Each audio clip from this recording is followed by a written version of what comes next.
امت کا حساب میرے حوالے کر۔ اللہ فرمائیں گے کیوں؟ کہیں گے کہ ان کو شرمندہ نہ ہونا پڑے۔ تو اللہ تعالیٰ فرمائیں گے جب آپ حساب لیں گے اور آپ ان کے گناہ دیکھیں گے تو پھر ان کو آپ کے سامنے تو شرم آئے گی نا۔ میں ان کو آپ کے سامنے بھی شرمندہ نہیں کروں گا، میں ان کا پردہ ڈال کے حساب لوں گا۔ اس امت کا حساب بھی ہوگا نا تو پردہ آ جائے گا۔ اگر وہ ناقابل معافی ہے تو جہنم میں ڈال دیا جائے گا، پھر سزا بھگت کے باہر آ جائے۔ اور اگر اللہ کی رحمت کے وہ آ گیا چھاؤں میں تو اللہ کہے گا اچھا چلو جاؤ معاف کیا۔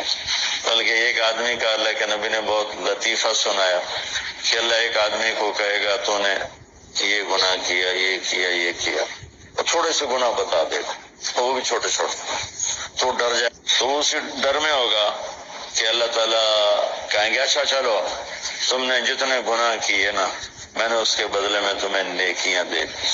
تو جلدی سے بولے گا یا اللہ بھی تو نے تھوڑے سے بتائے، میرے تو اور بھی بہت سارے گناہ ہیں، مطلب ہے گناہ دی بھی نیکیاں بنا دے۔